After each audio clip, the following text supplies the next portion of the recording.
The night my garage burned, the only thing I cared about was a little blue lunchbox with my son's name written on the bottom in black marker, because his mother had written it there before the chemo took her voice, and when I found it melted into the concrete like a cheap piece of plastic, I stopped being a polite neighbor.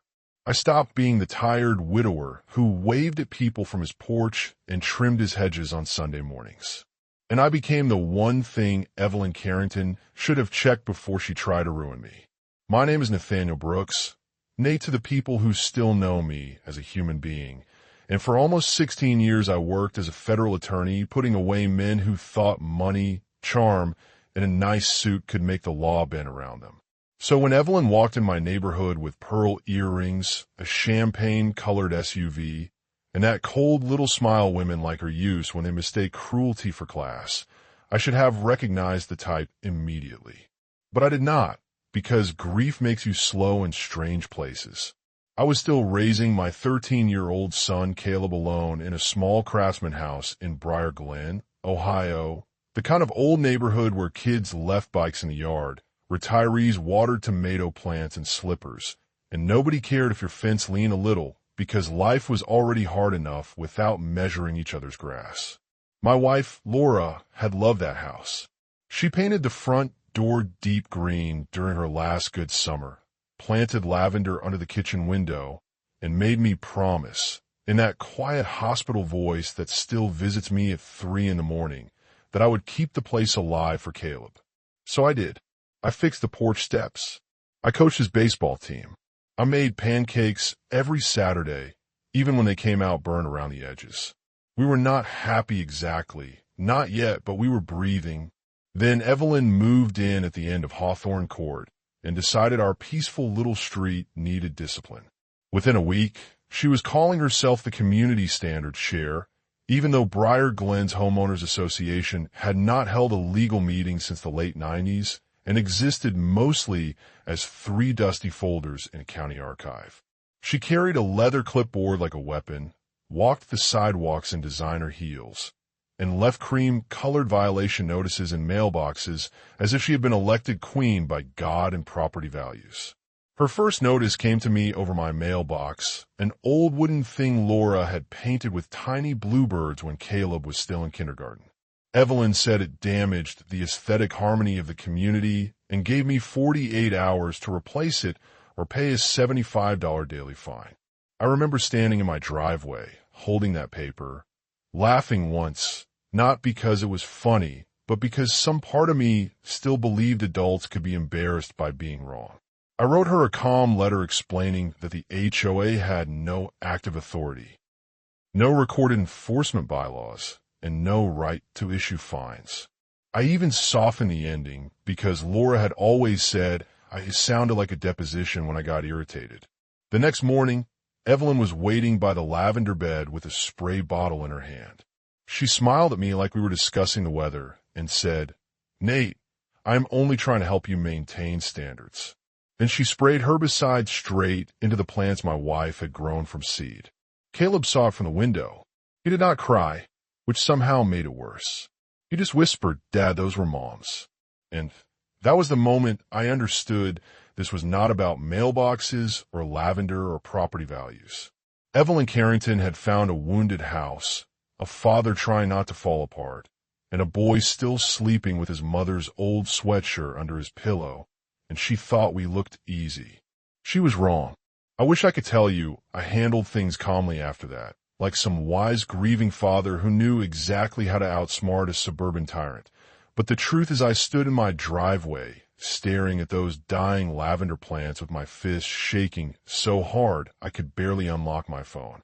Caleb stayed by the front window, watching Evelyn walk back across the street in her white sweater and oversized sunglasses, like poisoning a dead woman's garden was just another productive morning activity.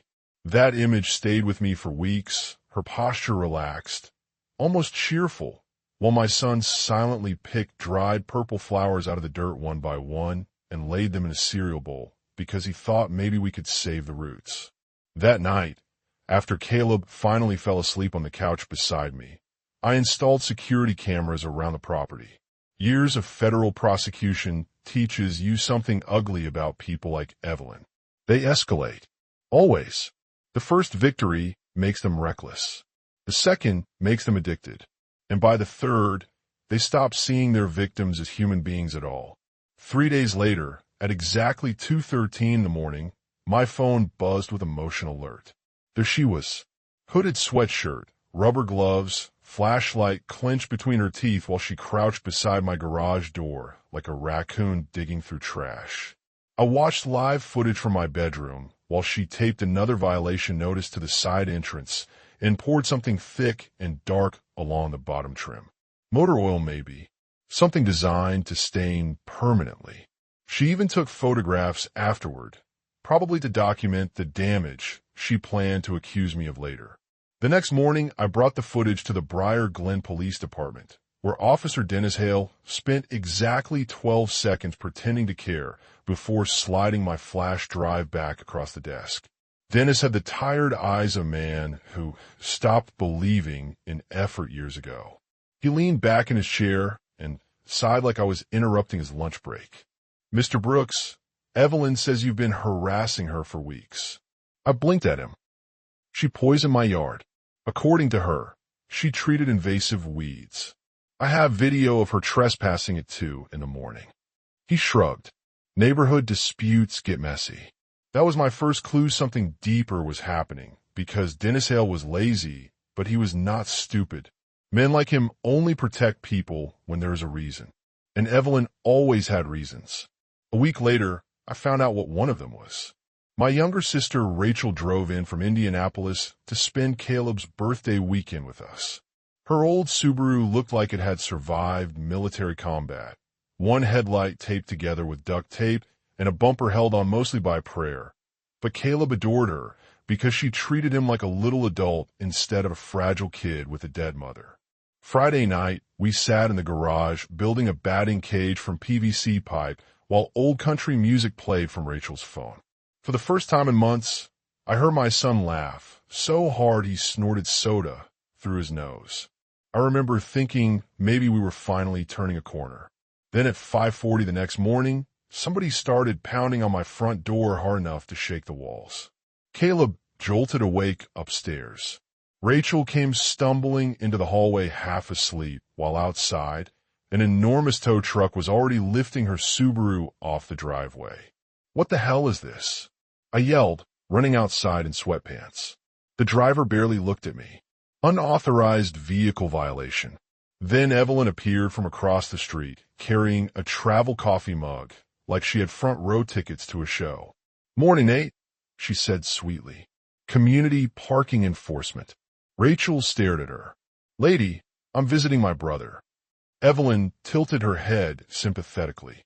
Extended guest parking reduces property appeal. We all have to make sacrifices for neighborhood standards. I swear to God, Caleb was standing behind me on the porch holding his baseball glove, while this woman smiled at us like we were insects. That was the first moment I truly hated her. Not irritation, not anger. Hate. Real cold hate.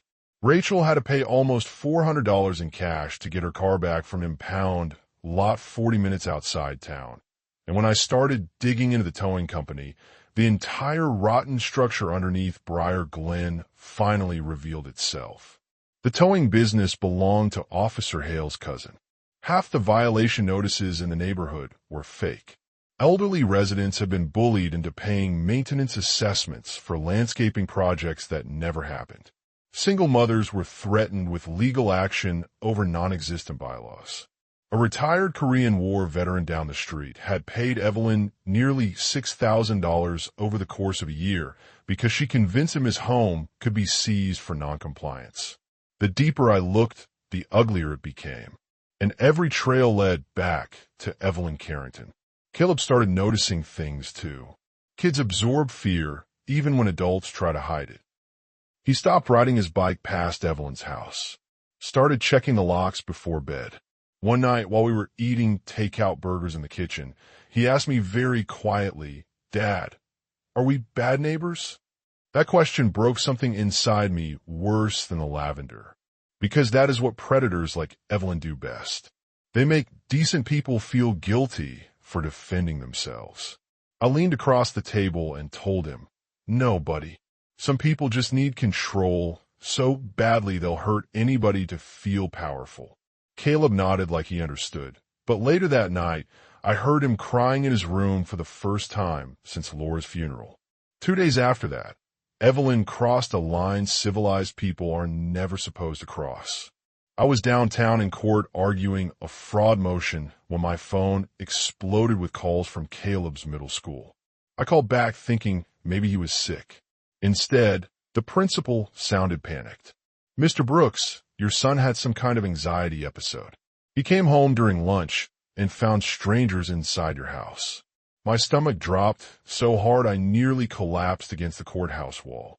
I drove home like a man possessed. Caleb was sitting in the nurse's office pale and trembling, clutching his inhaler with both hands.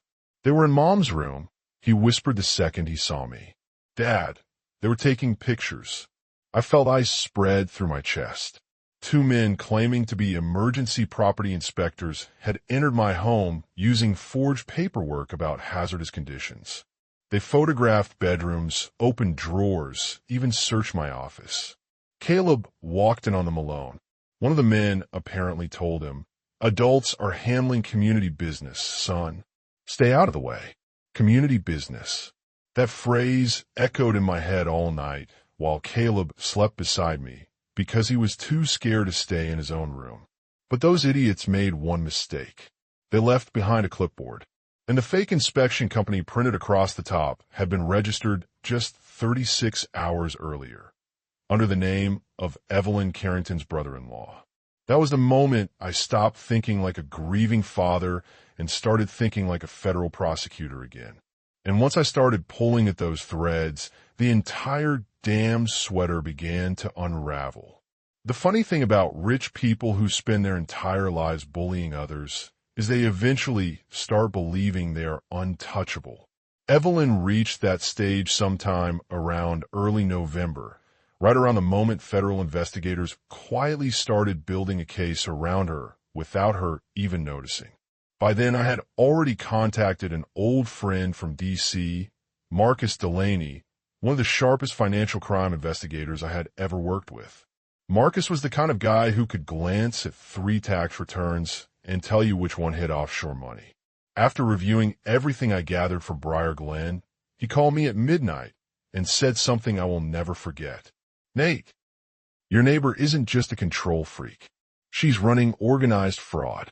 Turns out Evelyn and Officer Hale's family have been siphoning money through fake community improvement fees for nearly 2 years. Shell companies, forged invoices, intimidation tactics, fake towing violations, even forged signatures from elderly residents who barely understood what they were signing.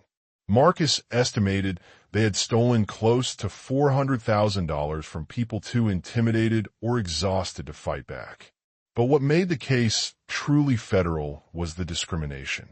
Evelyn intentionally targeted widows, immigrants, single parents, and elderly homeowners because she believed they were weak. And the moment she started targeting me, specifically because of my federal employment, she crossed into territory where Washington suddenly pays attention very fast.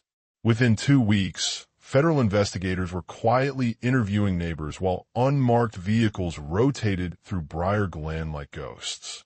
Caleb thought the black SUV across the street belonged to electricians.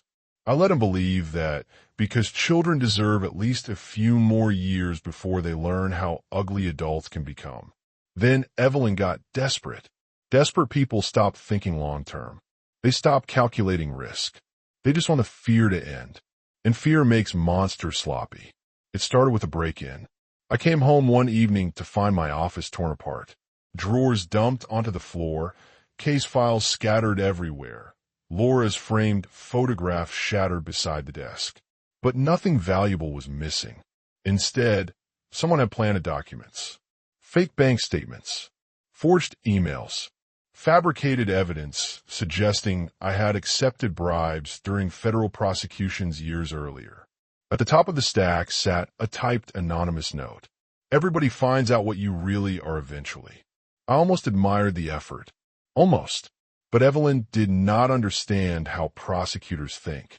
She created fake evidence the way television writers imagine corruption works: dramatic, theatrical, sloppy. Real federal misconduct leaves patterns. Her forgeries looked emotional, rushed, personal. Worse, FBI surveillance footage already showed her brother-in-law enter my house through the back gate 2 hours earlier, carrying the same document box later recovered beside my desk. She was trying to destroy my career before the investigation reached her doorstep. And when that failed, she made the biggest mistake of her life. 3 days before Thanksgiving, my garage exploded into flames. I was downtown meeting with investigators when Caleb called me screaming so hard I could barely understand him. "Dad, the house is on fire." Every parent has a nightmare that lives in the deepest part of their brain. Mine became real during that drive home. Smoke covered half the neighborhood by the time I arrived. Fire crews surrounded the property while neighbors stood frozen across the street, wrapped in blankets and shock. Caleb sat on the curb beside Mrs. Alvarez from 2 houses down, soot covering his face, Laura's old denim jacket wrapped around his shoulders. I dropped to my knees in front of him so fast my legs gave out. "Are you hurt?" He shook his head and buried himself into my chest. I tried to save Mom's boxes. Jesus Christ, that sentence still tears something open inside me. Fire investigators determined almost immediately the blaze had been intentional. Accelerants, timers, professional placement. Somebody wanted the fire to spread fast enough to destroy everything before help arrived. But Evelyn's arrogance finally betrayed her completely. A neighbor's doorbell camera captured her brother-in-law entering my side yard carrying a red gas can less than an hour before the fire started. And because God occasionally allows evil people to become idiots at exactly the right moment, federal wiretaps also captured Evelyn on the phone the night before saying, "Once the house is gone, he'll stop fighting." That was it. Game over. 26 hours later, half the street woke to the sound of helicopters. Federal agents flooded Briar Glen before sunrise. Black SUVs lined the sidewalks. Tactical teams breached Evelyn's house, while reporters gathered behind police tape trying to understand why suburban Ohio suddenly looked like a cartel raid. Caleb watched from Mrs. Alvarez's porch while agents walked Evelyn outside in handcuffs wearing silk pajamas and house slippers. For the first time since she moved into Briar Glen, she looked small. Not elegant, not powerful, just scared. And the wild part is she still tried smiling at me. I will never forget that smile. Even with federal agents gripping her arms, she still believed charm might save her. "Nathaniel," she called out softly, almost offended. "This is excessive." I looked at the woman who poisoned my wife's garden, terrorized my son, extorted my neighbors, framed me for crimes, and burned down the last home Laura ever lived in. And I realized something strange. I did not hate her anymore. Hate requires energy. By then, she was just another criminal headed toward consequences she built herself. Her trial lasted 11 days. The prosecution destroyed her. Financial fraud, extortion, conspiracy, arson, witness intimidation, civil rights violations. One elderly widow testified through tears about skipping medication to pay Evelyn's fake HOA penalties. Another family described selling jewelry to avoid losing their home. Then Caleb took the stand. The courtroom became silent enough to hear paper moving when my son described finding strangers inside his bedroom and watching firefighters carry melted boxes from the garage where his mother's belongings had been stored. Evelyn never looked at him once. The jury convicted her in under 3 hours. 15 years federal prison. Full asset seizure. Restitution to every family in Briar Glen. Officer Hale lost both his badge and pension. Half the fake businesses connected to the scheme collapsed within weeks. But here's the part people always argue about whenever I tell this story. 6 months after the sentencing, Briar Glen finally held its first real community meeting in decades. Real bylaws, transparent budgets, resident voting, everything legal, everything honest. And they asked me to become HOA president. I said no immediately. The whole room laughed because they thought I was joking. But I was serious. Because after everything that happened, after fires and courtrooms and revenge and justice, I learned something ugly about power. Even good people start sounding dangerous when they believe they're the only ones who can protect everyone else. So now I keep my lawn a little messy on purpose. Caleb is learning to drive. Mrs. Alvarez still brings over homemade tamales every Sunday. And where Evelyn's giant white SUV used to sit, there is now a community garden full of lavender planted by neighbors who refuse to let bitterness become the final memory of our street. But I still wonder sometimes if somebody threatened your child, burned your home, and tried to erase your family piece by piece, how far would you have gone to stop them? Be honest, because that line between justice and revenge gets real blurry when the smoke finally clears. If you made it this far, drop your thoughts in the comments. Was Evelyn pure evil, or did the neighborhood create her long before I ever fought back? And if you have ever dealt with toxic HOAs, power-hungry neighbors, or people who mistake control for community, share your story below. Sometimes the only way decent people win is by finally refusing to stay quiet.